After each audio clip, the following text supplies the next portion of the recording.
আচ্ছা, আজ আমি তোমাদের শেখাবো দশম শ্রেণীর বিষয় অঙ্ক, অধ্যায় 17 বৃত্তের স্পর্শক অঙ্কন, construction of tangent of A circle. আচ্ছা, তোমাদের এই যে বৃত্তের স্পর্শক অঙ্কন, এটা দুটি আছে আর কি, দুটি পদ্ধতি। সেটা কি না, একটা হচ্ছে বৃত্তের পরিধির ওপরে যে কোনো বিন্দুতে স্পর্শক অঙ্কন, আর একটা আছে বহিস্থ বিন্দু থেকে বৃত্তের ওপরে স্পর্শক অঙ্কন। তাহলে প্রথমে আমি তোমাদের দেখাবো যে বৃত্তের পরিধির উপরে যে কোনো বিন্দুতে কিভাবে স্পর্শক অঙ্কন করা হয়। আচ্ছা, এই বৃত্তের পরিধির উপরে যে স্পর্শক অঙ্কন এবারে তোমাদের মাধ্যমিকের পরীক্ষায় এসেছিল। দেখো কিভাবে আঁকতে হয়। আচ্ছা, 3 অঙ্কটা আগে পড়ি চলো। 3.2 সেন্টিমিটার দৈর্ঘ্যের ব্যাসার্ধ বিশিষ্ট একটি বৃত্ত অঙ্কন করো। ওই বৃত্তের উপর অবস্থিত যে কোনো বিন্দুতে বৃত্তের স্পর্শক অঙ্কন করো। তাহলে তোমাদের আগে 3.2 সেন্টিমিটার ব্যাসার্ধটা এঁকে নিতে হবে। আচ্ছা দেখো, 3.2 সেন্টিমিটার আমরা ব্যাসার্ধ এখানে এঁকে নিলাম এবং এর উপর লিখে রাখলাম 3.2 সেন্টিমিটার। আচ্ছা, এরপর তাহলে আমাদের একটা বৃত্ত আঁকতে হবে।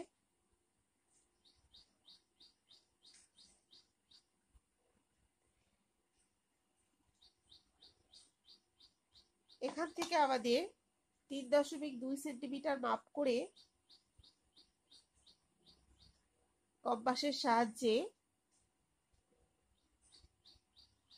আমরা একটি বৃত্ত এঁকে ফেলব। এবার আমরা বৃত্তটার কেন্দ্রটা নাম দিচ্ছি ও কেন্দ্রীয় বৃত্ত।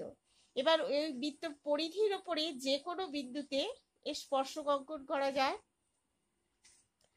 আচ্ছা, এরপর আমরা মনে করছি এখানে একটা বিন্দু নিচ্ছি, সেই বিন্দুটা মনে করছি এ।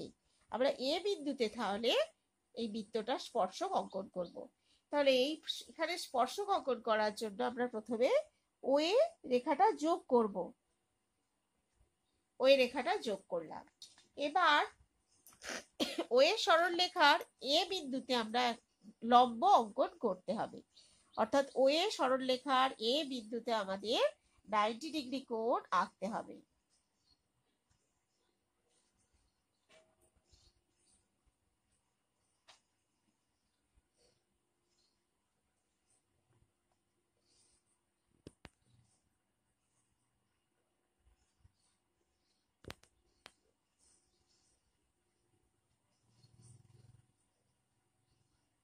দেখো এখানে 90 ডিগ্রি কোণ আঁকা তোমরা সবাই জানো। কম্পাসের সাহায্যে কিভাবে 90 ডিগ্রি কোণ আঁকতে হয়। এই 90 ডিগ্রি কোণ আমরা এঁকে ফেললাম এবং এই সরল রেখাটাকে আমরা দুদিকেই বর্ধিত করে দেব। তাহলে এখানে যে 90 ডিগ্রি কোণ আঁকার পর যে সরলরেখাটা হলো সেটা আমরা বর্ধিত করে দিলাম। এই সরলরেখাটাই কিন্তু আমাদের হলো এই ও কেন্দ্রীয় বৃত্তের এ বিন্দুতে অঙ্কিত স্পর্শক, এবং আমরা এই স্পর্শকটার নাম দিয়ে দিলাম পিকিউ। তাহলে পিকিউ কি হলো? পিকিউ হলো, আমরা লিখব কি না, পিকিউ হলো ও কেন্দ্রীয় বৃত্তের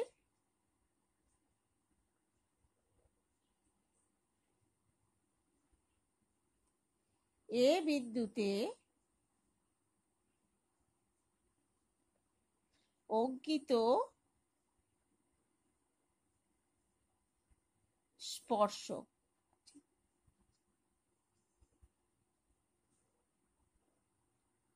এই হয়ে গেল তোমাদের আঁকা। তাহলে তোমাদের যে কোনো বৃত্ত যে কোনো বিন্দুতে করতে পারো। আমি এখানে বিন্দুটা নিয়েছি এ, তোমরা মনে করে এখানেও নিতে পারো, যে কোনো জায়গায় বৃত্ত করতে পারো। তাহলে কেন্দ্রের সঙ্গে প্রথমে ওই বিন্দুটা যোগ করবে, দেখো যেভাবে করেছি।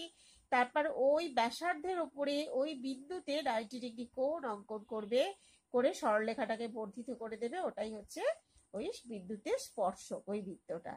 তাহলে এই হয়ে গেল বৃত্তের উপরে যে কোনো বিন্দুতে অঙ্কিত স্পর্শক। এই আঁকাটা কিন্তু তোমাদের এবারের পরীক্ষায় এসে গেছে মাধ্যমিকে। এরপর যেটা দেখাবো সেটা হচ্ছে বহিস্থ বিন্দু থেকে কিভাবে বৃত্তের ওপর স্পর্শক অঙ্কন করা যায়। তার আগে অঙ্কটা পড়ি, দেখো তোমাদের অনুশীলনী 4 দাগের অঙ্ক। 2.8 সেন্টিমিটার দৈর্ঘ্যের ব্যাসার্ধ বিশিষ্ট একটি বৃত্ত অঙ্কন করো। বৃত্তের কেন্দ্র থেকে 7.5 সেন্টিমিটার দূরে একটি বিন্দু নাও।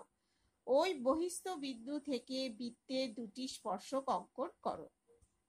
তাহলে আমাকে দুটো দৈর্ঘ্যের মাপ আমাকে আগে এঁকে নিতে হবে। একটা কি 2.8 সেন্টিমিটার আর একটা হচ্ছে 7.5 সেন্টিমিটার। তাহলে আগে আমরা এঁকে নেব 2.8 সেন্টিমিটার।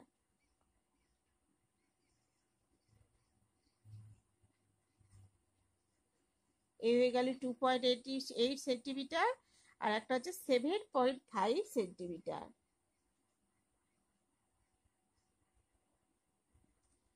তাহলে এটা আমরা লিখবো 2.8 সেমি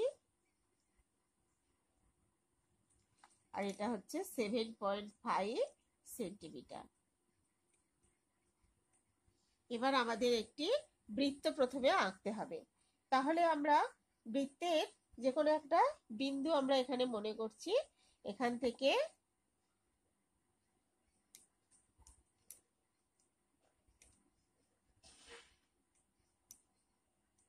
আচ্ছা প্রথমে আমাদের প্রথমে সরল রেখা এঁকে নাও।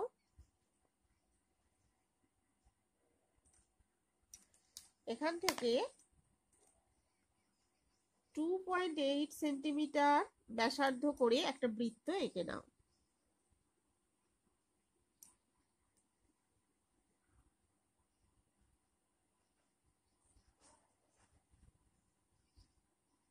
হয়ে গেল। এরপর তাহলে এই ব্যাসার্ধটা 2.8 সেন্টিমিটার ব্যাসার্ধ বিশিষ্ট বৃত্ত অঙ্কন হয়ে গেল। এবার দেখো কি বলছে, বৃত্তের কেন্দ্র থেকে 7.5 সেন্টিমিটার দূরে একটি বিন্দু নাও। তাহলে বৃত্তের কেন্দ্র থেকে 7.5, তাহলে আমাদের আঁকা যে মাপ করে রাখা আছে সেখানে তোমরা কম্পাসের সাহায্যে পেন্সিল কম্পাসের মাপটা নিয়ে কেন্দ্র থেকে কেটে দিলাম। এই হয়ে গেল 7.5 সেন্টিমিটার দূরে একটি বিন্দু। এই বিন্দুটার নাম দিয়ে দিলাম আমরা এ। বৃত্তের কেন্দ্রটার নাম দিচ্ছি আমরা ও। আচ্ছা, এরপর এই এ থেকে এই বৃত্তের ওপর স্পর্শক অঙ্কন করতে হবে। তার জন্য আমাদের কি করতে হবে? তার জন্য আমাদের ও এ যে সরল রেখাটা হলো, সরল রেখাংশটা, এটাকে আমাদের সমদ্বিখণ্ডিত করতে হবে। তাহলে আমরা দেখো ও এ সরলরেখাংশটাকে আমরা সমদ্বিখণ্ডিত করছি। তাহলে ও এ সরলরেখার অর্ধেকের বেশি ব্যাসার্ধের মাপ নিয়ে বৃত্তচাপ টানছি ওপর নিচে।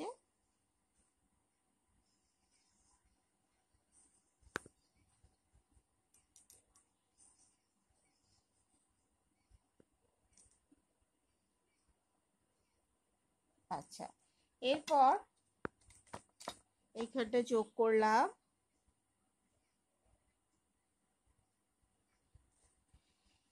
তাহলে এই যে সমদ্বিখণ্ডিত করলাম, এই সমদ্বিখণ্ডিত বিন্দুটা মনে করছি আমরা ওয়াই, যেখানটা সমদ্বিখণ্ডিত হলো। এবার এই ওয়াই ব্যাসার্ধ করে আমরা একটি অর্ধবৃত্ত অঙ্কন করব। ওকে কেন্দ্র করব আর ওয়াই ব্যাসার্ধ বিশিষ্ট আমরা একটা অর্ধবৃত্ত অঙ্কন করব। আচ্ছা, তাহলে এই যে মানে সমদ্বিখণ্ডিত হলো, এখানে দেখো ওয়াই কে কেন্দ্র করে আমরা একটি অর্ধবৃত্ত আঁকবো। তাহলে দেখো ওয়াই ব্যাসার্ধ বিশিষ্ট একটি অর্ধবৃত্ত। এই হয়ে গেল আমাদের অর্ধবৃত্ত। তাহলে এই অর্ধবৃত্তটা ওই ও কেন্দ্রীয় বৃত্তটাকে যে বিন্দুতে ছেদ করেছে সেই বিন্দুটার নাম দিয়ে দিলাম পি। এবার এপি যোগ করে আমরা বর্ধিত করে দেব। কি করব না, এপি যোগ করে, এখানে এ আর ওটা পি, এই দুটো যোগ করে আমরা বর্ধিত করে দিলাম।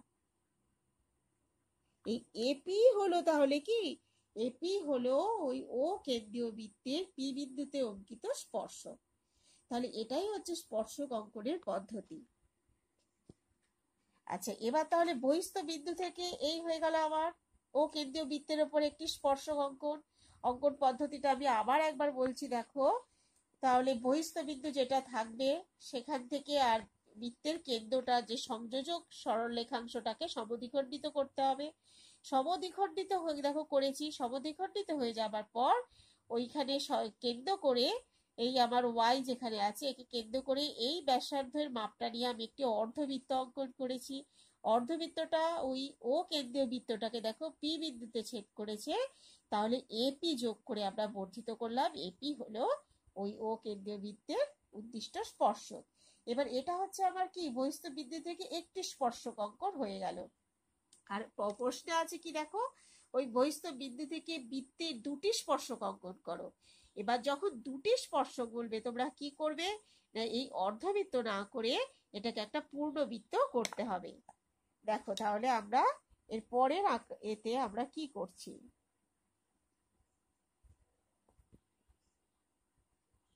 তাহলে এটাকে আমরা দেখো পূর্ণবৃত্ত আঁকলাম। পূর্ণবৃত্ত আঁকার ফলে এটা দেখো এই ও কেন্দ্রীয় বৃত্তটাকে আরো একটা বিন্দুতে ছেদ করেছে, সেই বিন্দুটার নাম দিলাম কিউ। তাহলে এ কিউ আমরা যোগ করে দেব, যোগ করে আবার বর্ধিত করে দেব।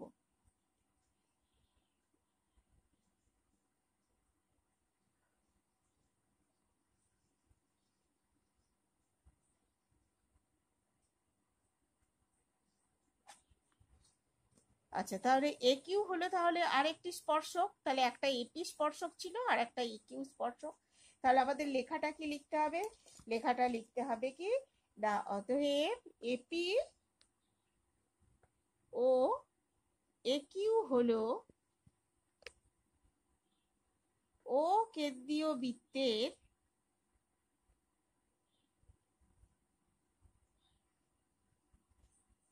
বহিস্থ বিন্দু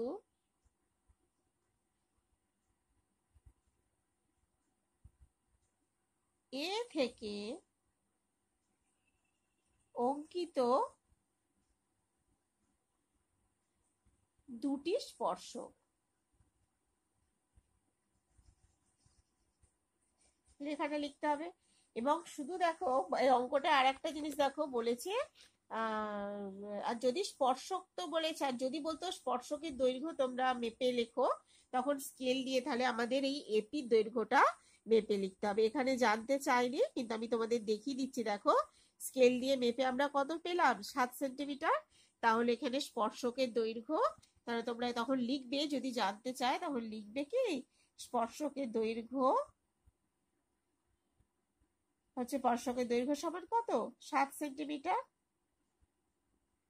বা এপি সমান এপি, তার আগে লিখতে পারো এপি সমান স্পর্শকের দৈর্ঘ্য সমান 7 সেন্টিমিটার। তাহলে তোমাদের যে এই বৃত্তের স্পর্শক অঙ্কনে যে দুরকম ভাবে আঁকা যায়, একটা বৃত্তের উপরস্থ বিন্দু থেকে আঁকার পদ্ধতি সেটা দেখিয়ে দিলাম, আর পরিধির উপরস্থ, আর একটা হচ্ছে বহিস্থ বিন্দু থেকে আঁকার পদ্ধতি দেখিয়ে দিলাম। যদি একটি স্পর্শক চাই তাহলে আমরা এই অর্ধবৃত্ত করে একটা বিন্দু পেয়ে যাব, আর যদি দুটি স্পর্শক চায় তাহলে এটাকে আমাদের পূর্ণবৃত্ত করে দুটি। তোমরা দেখে নিলে তাহলে তোমাদের অনুশীলনী এই 17 যতগুলো অঙ্ক আছে দেখো তোমাদের অনুশীলনী দুটো অঙ্ক দেখিয়েছি এবং প্রতিটা অঙ্ক একই টাইপের, বাকি অঙ্কগুলো তোমরা করে নেবে।